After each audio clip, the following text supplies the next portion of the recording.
لا حول ولا قوة إلا بالله العلي العظيم. أعوذ بالله من الشيطان اللعين الرجيم. بسم الله الرحمن الرحيم. الحمد لله رب العالمين. الصلاة والسلام على أشرف الأنبياء والمرسلين سيدنا ونبينا ومولانا ومولى الكونين رسول الثقلين جد الحسن والحسين أبي القاسم المصطفى محمد وآله الطيبين الطاهرين المعصومين المظلومين المكرمين المطهرين المنتجبين المنتخبين والعاقبة للمتقين والجنة للمطيعين والنار للعاصين واللعنة الدائمة الباقية على أعدائهم من الآن إلى قيام يوم الدين. أما بعد فقد قال الله سبحانه في كتابه الكريم بسم الله الرحمن الرحيم إنك لعلى خلق عظیم. ایک صلوات پڑھیں محمد و آل محمد پر. اللہم صلی علی محمد و آل محمد. مومنین، اس سے پہلے کہ جو حضرات اس ویڈیو کو دیکھ رہے ہیں، آپ حضرات سے گزارش ہے کہ اس سے پہلے کہ مجلس کا آغاز کیا جائے، آپ حضرات سے گزارش ہے کہ سورہ فاتحہ پڑھ کر کل مرحومین اور خاص طور سے مرحومہ مریم بائی داتو کی روح کو پڑھ کر بخش دیں. بسم اللہ الرحمن الرحیم. رب اشرح لی صدری ویسر لی امری واحلل عقدۃ من لسانی یفقہوا قولی. یہ حضرت اہلیت کا ارشاد ہے اپنے حبیب خاص سردار انبیاء حضرت محمد مصطفیٰ صلی اللہ علیہ وآلہ وسلم کو مخاطب کر کے، یقیناً تم ایک بڑے خلق کے درجے پر فائز ہو. یعنی اللہ سبحانہ wa ta'ala is saying that addressing the Prophet sallallahu alaihi wasallam, that the Prophet indeed possesses the best of khulq, the best of characters, the most sublime character. یہ جو بات اللہ سبحانہ wa ta'ala نے کہی ہے، یہ سند ہے کس کی طرف سے؟ خالق کی طرف سے، اللہ سبحانہ و تعالیٰ کی طرف سے، خود اس کی طرف سے ہے کہ پیغمبر کے اخلاق میں جو کمال ہے وہ اس درجے کا ہے کہ ان کے جیسا باکمال کوئی بھی پورے بنی نوع انسانیت یعنی ہیومینٹی میں nobody is like the Prophet صلی اللہ علیہ وآلہ وسلم. کیوں؟ because he was the last ideal, he was the last role model. وہ ہم پروردگار عالم کا آخری بھیجا ہوا نمونہ تھے. اور جیسا کہ آپ جانتے ہیں کہ جتنی بشریت، ہیومینٹی، مینکائنڈ ترقی کرتی جائے گی، اس کے اندر کمال اور پرفیکشن زیادہ پیدا ہوتا جائے گا. کیونکہ جب بھی ترقی ہوتی ہے تو نئی چیزیں جو ہے آتی ہیں، اور انسان آج دیکھ سکتے ہیں کہ اتنی ترقی ہو چکی ہے کہ انسان جو ہے وہ چاند کے اوپر پہنچ چکا ہے، دوسری جگہوں پر پہنچنے کی کوشش کر رہا ہے، اور اس زمین میں بھی جو ہے وہ اس نے نہ جانے کیا چیزیں اب تک کے ایکسپلور کر لی ہیں، ڈسکور کر لی ہیں. اور تو اس وجہ سے اگر کوئی شخص اس بات کو ڈیزرو کرتا ہے کہ وہ آخری زمانے کا پیغمبر قرار پائے، تو اس کے اندر ایسا کمال ہونا چاہیے ہے، ایسا پرفیکشن ہونا چاہیے ہے کہ اس کے جیسا کوئی بھی نہ ہو. اور جیسا کہ آپ جو ہے وہ جانتے ہیں کہ خدا عالم نے 1,24,000 انبیاء کو جو ہے وہ بھیجا، اور ان کی تعلیمی مثالوں کے بعد جب خاتم النبیین پیغمبر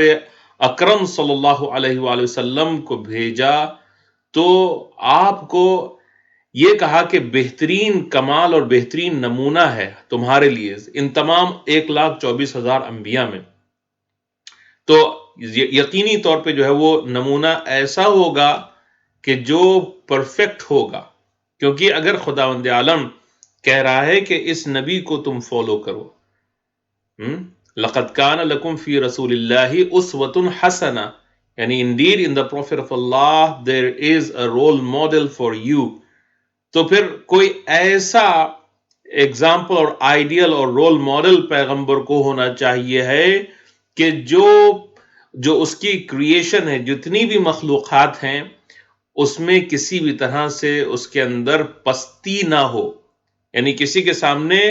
وہ چھوٹا نظر نہ آئے، کسی کے سامنے کوئی وہ حقیر جو ہے وہ نظر نہ آئے، کیونکہ اگر وہ دوسرے لوگوں سے حقیر کسی بھی طرح سے نظر آئے گا، پست جو نظر آئے گا، لو نظر آئے گا، تو پھر آپ یہ سمجھ سکتے ہیں کہ لوگ یقیناً اس کی بات کو ماننا تو دور کی بات ہے، اس کا مذاق اڑائیں گے۔ یعنی جب پیغمبر کو اتنا باکمال بھیجا ہے تو دنیا اتنے اعتراضات جو ہے وہ کرتی ہے، نئی نئی چیزیں جو ہے وہ پیغمبر کے خلاف جو ہے وہ لے کے آتی ہے، دشمنی میں یا جیلسی میں یا حسد میں، تو پھر کیسے ہو سکتا ہے کہ خداوند عالم جو ہے وہ کسی ایسے کو بھیجتا کہ جو امپرفیکٹ ہو، کامل نہ ہو؟ تو اس وجہ سے خداوند عالم نے، اس لیے جہاں خداوند عالم نے آپ کو آخری معلم ہونے کا پیغام سنایا ان الفاظ میں کہ ما کان محمد ابا احد من رجالکم ولکن رسول اللہ و خاتم النبیین، اسی کے ساتھ آپ کے کمال اخلاق کی گواہی بھی دی ان الفاظ میں کہ انکا لعلی خلق عظیم، یعنی یہ آخری نبی ہے اور یہ بہترین اخلاق کا مالک ہے، بہترین اخلاق کا۔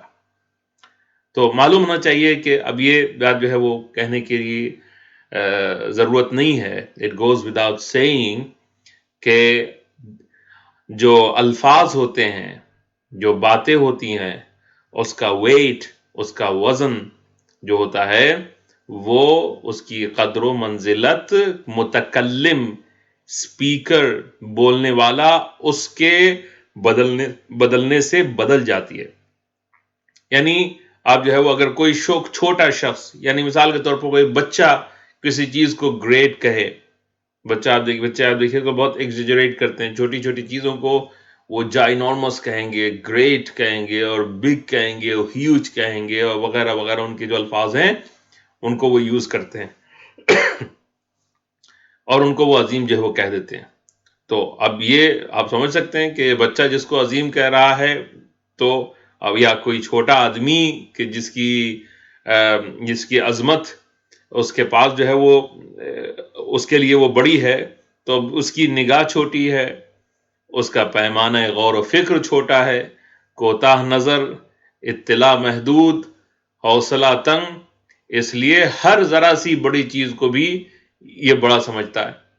اور کہہ دیتا ہے۔ لیکن اگر کوئی بڑا کسی چیز کو بڑا کہے تو معلوم ہوگا کہ یہ واقعی کوئی بڑی چیز ہے۔ تو عالم تصور اور خیال میں، یعنی امیجنیشن میں بھی،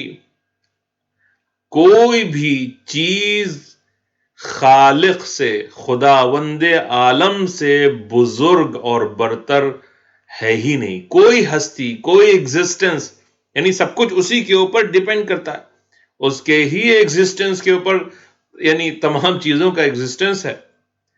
وہ واجب الوجود ہے، اور ہم سب کے سب جتنی بھی مخلوقات ہیں وہ سب ممکن الوجود ہیں۔ خدا کا کسی سے کوئی کمپیریزن ہی نہیں ہے، کوئی کمپیریزن ہی نہیں کیا جا سکتا ہے، اور خدا کسی کا محتاج نہیں ہے، چاہے کوئی بھی کیوں نہ ہو، چاہے کوئی بھی کیوں نہ ہو، خدا کسی کا محتاج نہیں ہے۔ تو اب آپ یہ غور کریں کہ اتنا بڑا عظیم پروردگار ہے کہ ہر نماز میں اللہ اکبر، سب سے پہلی چیز جو ہم کہتے ہیں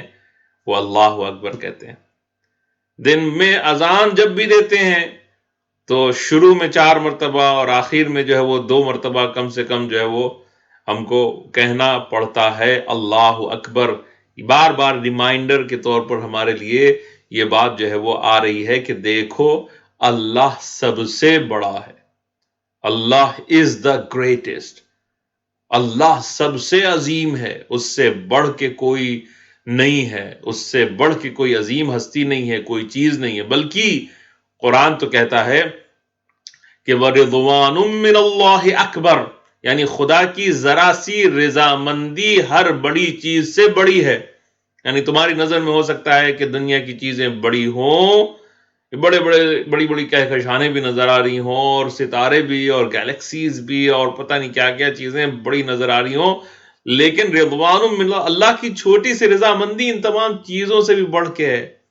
اس سے بھی زیادہ عظیم ہے. جس کی رضا اتنے عظیم ہو تو پھر وہ خود کتنا عظیم ہوگا. اچھا، ایک بات تو یہ ہوگی. دوسری بات جو ہے وہ دوسرا پہلو یہ ہے کہ کسی دنیا میں جن جن چیزوں میں عظمت پیدا ہوتی ہے وہ یا اس کے لیے کہ اس وجہ سے ہوتی ہے کہ اس کے اندر کوئی فائدہ ہو، فائدے کی امید کی وجہ سے ہوتی ہے اس کے اندر، یا پھر اس کے خوف کی وجہ سے ہوتی ہے، یا اس کے کمال کی وجہ سے ہوتی ہے. تو کسی چیز کا بہت زیادہ جتنا فائدہ انسان کو نظر آئے کسی چیز میں تو اس کو وہ عظیم اتنا ہی سمجھے گا، اتنا ہی جو ہے اس کو جو ہے وہ بڑا سمجھے گا. تو پھر اب خدا عالم جو ہے فرما رہا ہے کہ وسعت رحمتی کل شیء، یعنی تم جن تمام دنیا کی جو چیزوں کو جتنا بڑا سمجھ رہے ہو، مائی رحمت encompasses everything. یعنی جس کمال کے، جس فائدے کے پیچھے جو ہے تم گھوم رہے ہو، اس کے پیچھے جا رہے ہو، وہ فائدہ تم کو اگر چاہیے ہے تو ہمارے پاس آ جائے. ہمارا گریس، ہماری رحمت، ہماری مرسی اتنی بڑی ہے کہ وہ تمام جتنی بھی چیزوں کے جن کو تصور تم کر سکتے ہو اس سے زیادہ بڑی اور اس سے زیادہ فائدہ مند ہے. اور پھر اسی طرح سے جو ہے وہ دوسرا پہلو یہ ہے کہ اگر کسی چیز سے تم ڈرتے بھی ہو تو یاد رکھو کہ خدا سے سب سے زیادہ ڈرو. کیوں؟ واللہ اشد بأسا واشد تنکیلا، کیونکہ اسی نے تم کو جان دی ہے، اسی نے تم کو روح دی ہے، اسی نے تم کو یہ ایگزسٹنس دیا ہے، اسی نے تم کو یہ وجود دیا ہے، وہی یہ تمہارے وجود کو لے لینے کی قدرت رکھتا ہے، اس کی پاور جو ہے وہ رکھتا ہے. تو اب وہ کہتا ہے کہ خدا سب سے بڑھ کے سختی کرنے والا ہے،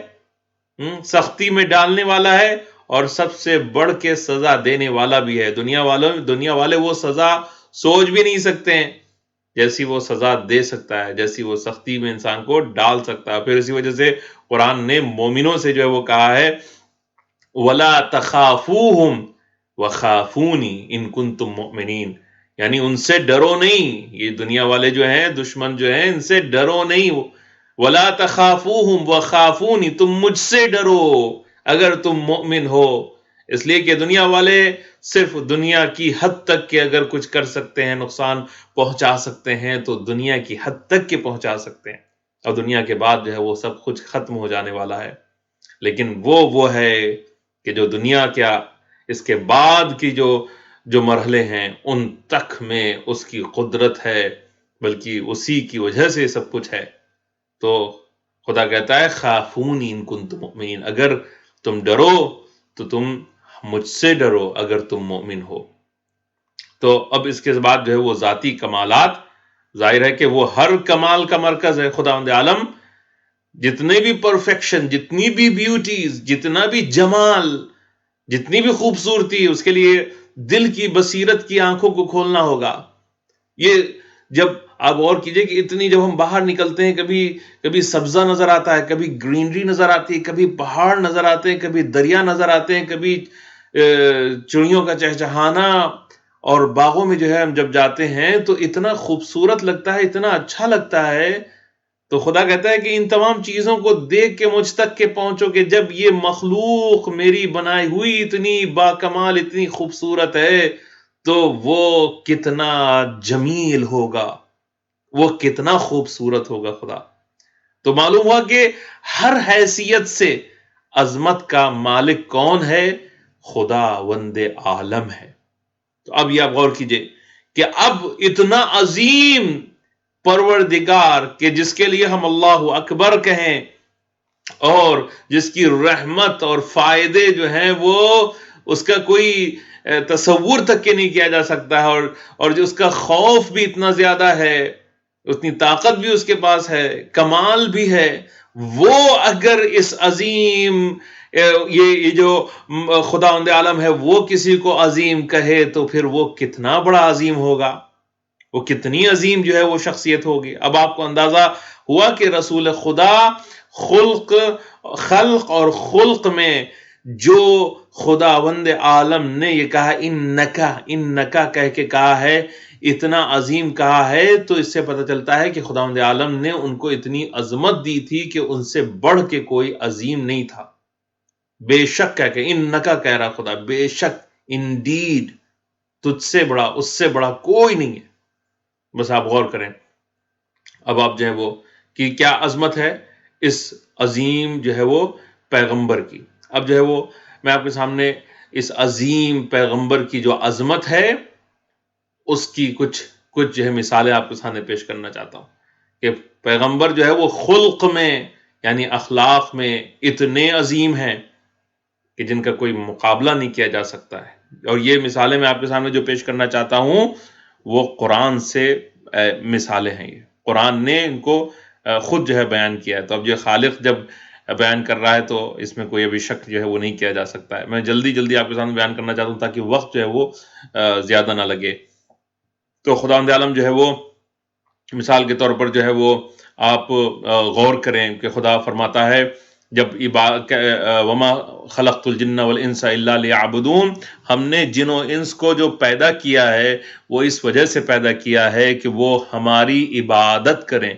یعنی عبادت کے لیے پیدا کیا ہے۔ اب جو ہے وہ آپ غور کریں پیغمبر اکرم صلی اللہ علیہ وآلہ وسلم کہ جو اتنی عظیم جو ہے منزلت کے اوپر فائز ہیں اور رحمت للعالمین ہیں، ان کے اوپر اتنی بڑی بڑی ذمہ داریاں ہیں، اس کے باوجود بھی خداوند عالم کی عبادت میں اتنا زیادہ پیغمبر آگے تھے کہ جو خالق کہہ رہا ہے کہ ہم نے تم کو پیدا ہی اس لیے کیا ہے کہ تم ہماری تسبیح کرو، ہماری عبادت کرو، وہ خود کہہ رہا ہے طٰہ ما انزلنا علیک القرآن لتشقی۔ اللہ اکبر، خدا کہہ رہا ہے اتنی بڑی، یعنی اب اور بات ہے، یہ بہت بڑی بات ہے کہ خود خدا کہے کہ اپنے آپ کو اتنی زیادہ مشقت میں جو ہے وہ عبادت میں نہ ڈالو، کیونکہ پیغمبر اکرم اتنی عبادت کرتے تھے کہ پیر جو ہے وہ سویل ہو جاتے تھے، ان کے اوپر ورم آ جاتا تھا، وہ سوج جاتے تھے پیر پیغمبر کے۔ دن بھر جو ہے وہ پیغمبر تبلیغ میں، کبھی کہیں پر جنگ ہو رہی ہے، کہیں پر کوئی دشمنی کر رہا ہے، کہیں پر کچھ کر رہا ہے، اور پھر اس کے بعد عبادت میں بھی اتنے زیادہ بڑھے ہوئے کہ خود خدا نے کہا کہ نہیں،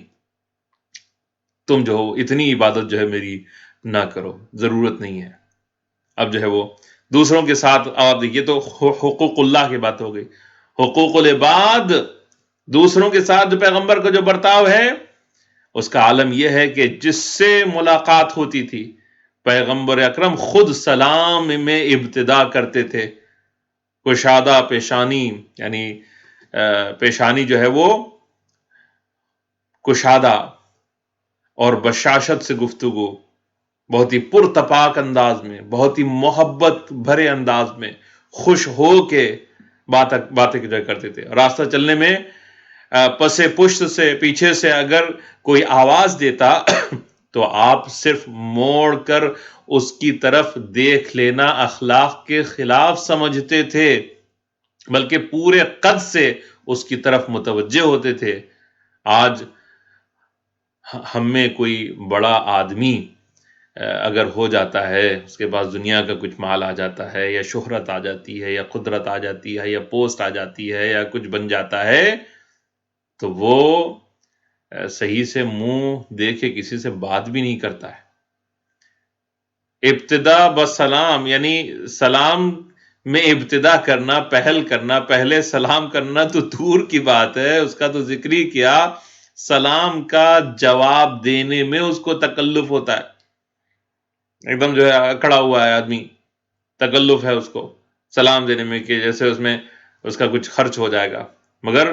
رسول کی اپنی عظمت کے ساتھ یہ حالت تھی کہ سب سے پہلے سلام کرتے تھے۔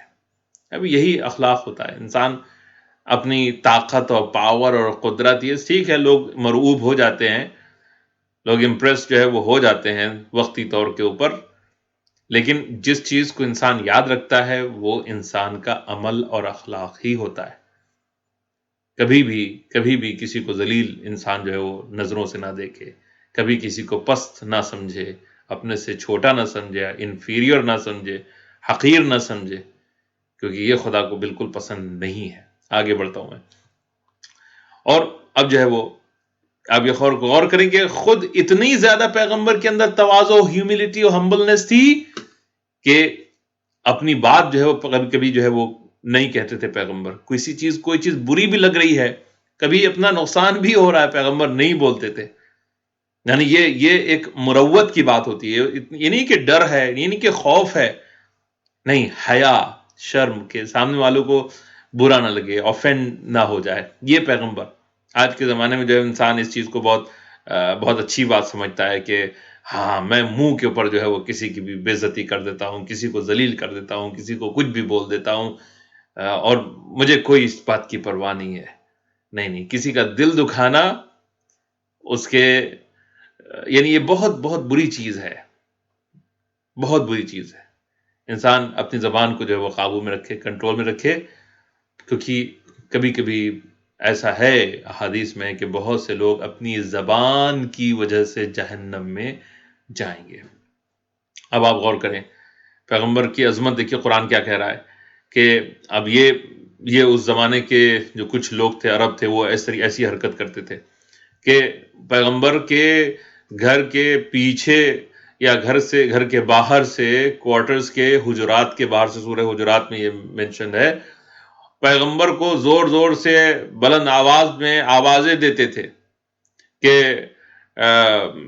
پیغمبر جو ہے وہ باہر آ جائیں. تو خداوند عالم نے، پیغمبر نے کچھ نہیں کہا، خدا نے کہا کہ ان الذین ینادونک من وراء الحجرات اکثرهم لا یعقلون. یعنی اے رسول، یہ لوگ جو تمہیں حجروں کے پیچھے سے آواز دیا کرتے ہیں، اکثر ان میں سے سمجھ نہیں رکھتے. یعنی وہ ان کو پتہ ہی نہیں ہے کہ وہ زور زور سے چلا کے آواز جو پیغمبر کو دیا کرتے تھے. یہ جو خلاف تہذیب جو ہے وہ بات ہے، ان سیولائزڈ لوگ اس طرح کی حرکتیں کرتے لیکن تھے. دوسری چیز جو ہے جو آدمی کبھی کبھی اپنے آپ کو بڑا سمجھنے کے لیے دوسرے کو نام لے کے جو ہے پکارنا، حالانکہ یہ ویسٹرن کلچر میں یہ چیز پیدا ہے، لیکن اسلامی کلچر میں جو بڑا ہے اس کا احترام ہے، جو عالم ہے اس کا احترام ہے، جو بزرگ ہے اس کا احترام ہے. ریسپیکٹ کرنا اس کے لیے ایک ریسپیکٹ جو ہے وہ ایک بہت امپورٹنٹ کوالٹی ہے، ضروری ہے احترام کرنا دوسرے کا. ہاں، دوسرے کا احترام کرنا بہت زیادہ ضروری ہے. کبھی کبھی انسان جو ہو سکتا ہے کہ بہت سی اچھی چیز بھی کرتا ہو لیکن ریسپیکٹ جو ہے وہ نہیں کرتا ہو، تو یہ چیز جو ہے خدا کو پسند نہیں ہے. تو آپ جو ہے غور کیجئے کہ بہت سے لوگ تھے، پیغمبر کے اتنی عظمت ہے لیکن اس کے باوجود پیغمبر کو وہ ان کے ٹائٹل سے رسول اللہ کہہ کے نہیں پکارتے تھے، ان کو محمد کہہ کے پکارتے تھے. گویا اپنے سے چھوٹا بنانا یا اپنے جیسا بنانے کی کوشش کرنا یا اپنے سے پست جو ہے وہ بنانے کی کوشش کرنا، یہی ہوتا ہے. یہ آج کل بھی ایسے ہی ہوتا ہے. اگر کوئی کسی کا ٹائٹل ہے اور وہ اس کو ریزرو کرتا ہے، اس کی اہلیت رکھتا ہے، تو اس کو اس کے ٹائٹل سے بلانا ادب سے بھی قریب ہے، احترام سے بھی قریب ہے، ریسپیکٹ سے بھی قریب ہے. یہ بہترین چیز ہے کہ کسی کو اس کے ٹائٹل سے پکارا جائے. تو یہ ضروری ہے، اچھا لگتا ہے انسان کو. تو اگر کوئی ڈاکٹر ہے تو اس کو ڈاکٹر کہہ کے پکارا جائے، اگر کوئی مولانا ہے تو اس کو مولانا کہہ کے جو ہے وہ پکارا جائے، اس کا نام لے کے جو ہے وہ نہ پکارا جائے. یہ اچھی چیز نہیں ہے. اور اسی وجہ سے خداوند عالم نے اس کی طرف متوجہ کیا لوگوں کو. کیا کہا؟ لا تجعلوا دعاء الرسول بینکم کدعاء بعضکم بعضا.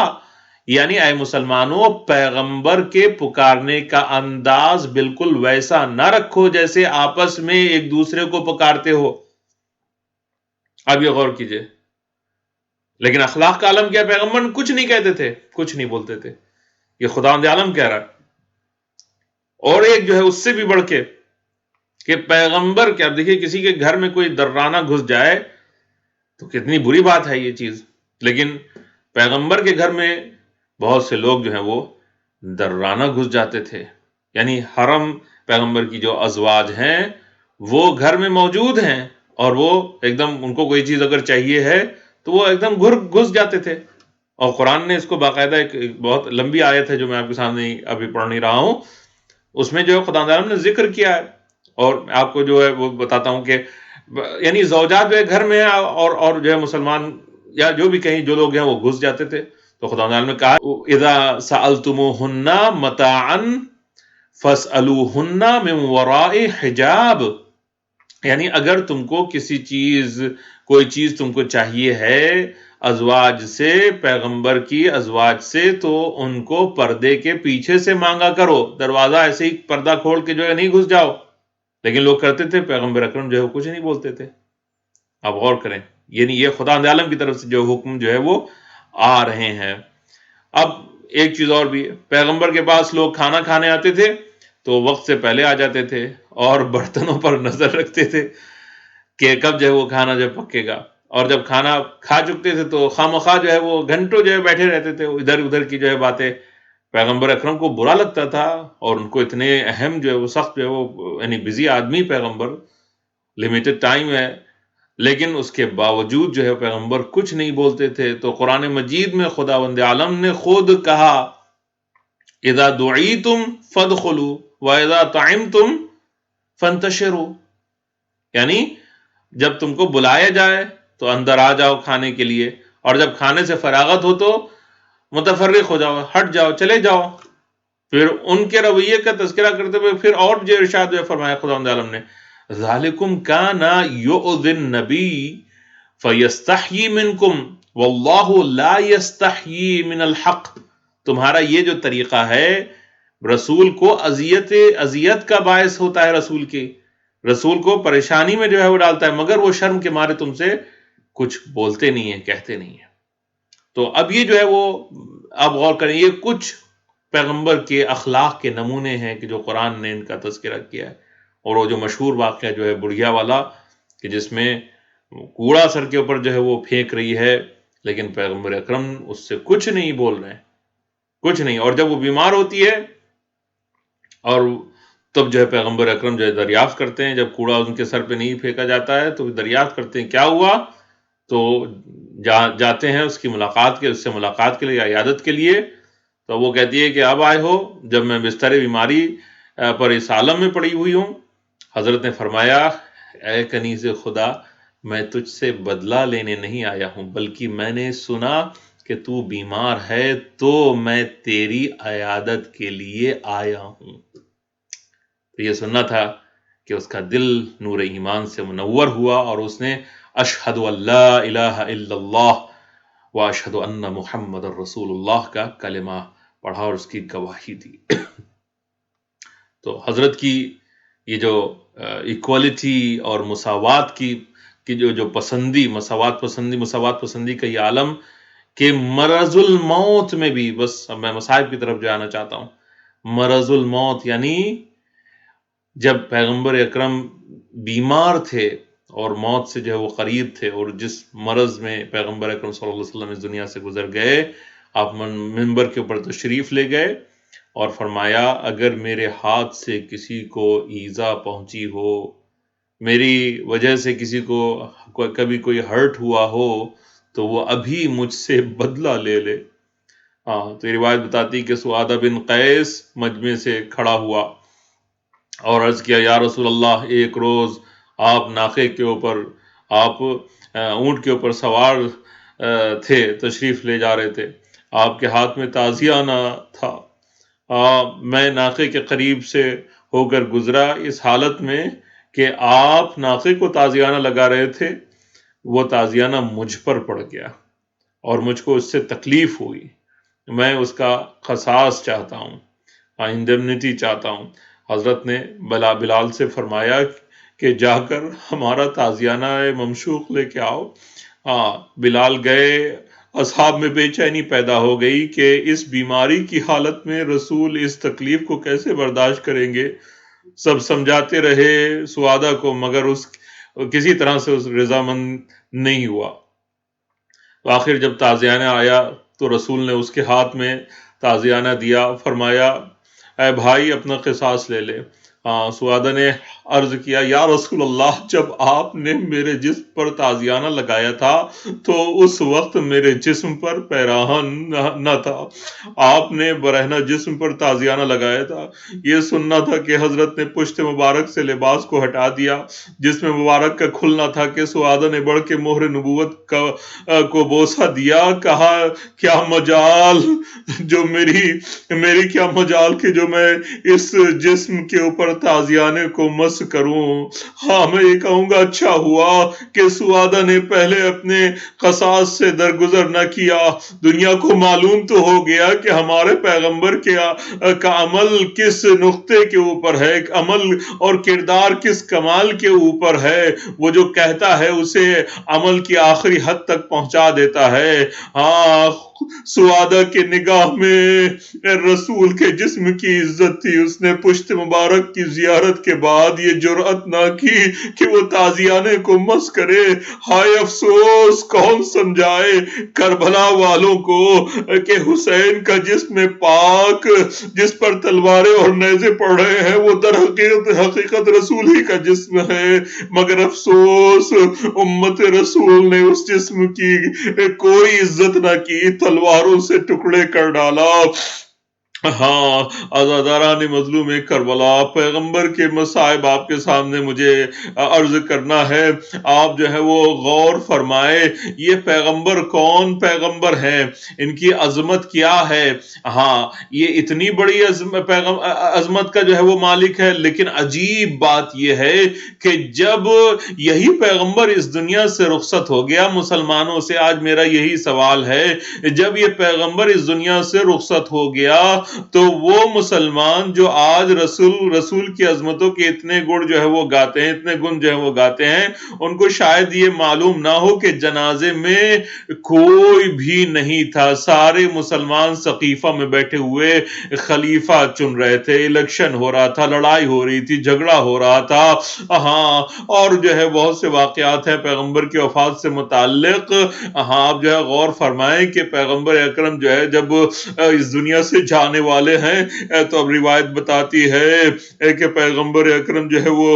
بستر علالت کے اوپر بیماری میں جو ہے وہ لیٹے ہوئے ہیں۔ ایک مرتبہ پیغمبر اکرم شہزادی فاطمہ الزہرا سلام اللہ علیہا کو جو ہے وہ بتاتے ہیں کہ بھئی اب جو ہے میرے اس دنیا سے جانے کا وقت آ گیا ہے۔ ہاں روایت یہی بتاتی ہے کہ پیغمبر اکرم صلی اللہ علیہ وآلہ وسلم کی اس بات کو سن کے شہزادی کو بڑی تکلیف ہوئی اور آپ کے آنسو ایک مرتبہ آنکھوں سے گرتے ہیں پیغمبر کے رخساروں کے اوپر۔ پیغمبر کی جب رخسار کے اوپر جب آنسو کو گرے، پیغمبر نے آنکھ کو کھولا، آنکھ کھولنے کے بعد شہزادی سے کہا ذرا قریب آؤ، اور جب شہزادی قریب آئیں تو ایک مرتبہ کان میں کچھ کہا، شہزادی مسکرائیں۔ ہاں شہزادی مسکرائیں تو اب جو ہے وہ لوگوں کو تشویش ہوئی، بعد میں پوچھا کہ اے فاطمہ کیا پیغمبر نے کہا تھا کہ جس سے آپ مسکرائیں؟ ایک مرتبہ شہزادی فاطمہ فرماتی ہیں کہ ارے جب پیغمبر نے اپنی وفات کی خبر میں مجھے سنائی تو میرا دل تڑپ گیا کہ میں بابا کے بنا کیسے زندگی گزاروں گی۔ بس میرے بابا نے مجھ سے یہ کہا اے فاطمہ اہل بیت میں سب سے پہلے تم ہی مجھ سے ملحق ہوگی۔ شہزادی مسکرائیں اسی بات کے اوپر کہ سب سے پہلے بابا سے میں ہی ملاقات کروں گی۔ بس میں کہوں گا یا رسول اللہ آپ کو اپنی بیٹی کے آنسو گوارا نہ ہوئے، لیکن آپ کی وفات کے بعد یہی فاطمہ ہے کہ ان کے دروازے کے اوپر آگ لائی جا رہی ہے، آگ دروازے میں لگائی جا رہی ہے۔ ہاں شہزادی گریا کر کر کے آپ کو یاد کرتی رہی، صبت علی مصائب لو انہا صبت علی الایام سرنا لیالیا۔ الا لعنت اللہ علی القوم الظالمین وسيعلم الذين ظلموا أي منقلب ينقلبون إنا لله وإنا إليه راجعون۔ پروردگار عالم حق زہرا وابی و بعلہا و بنیہا و سر المستودع فیہا، پانے والے ہیں پیغمبر محمد صلی اللہ علیہ وسلم کے صدقے میں ہمارے اور ہمارے والدین کے گناہوں کو معاف فرما، ہمارے مرحومین کی مغفرت فرما،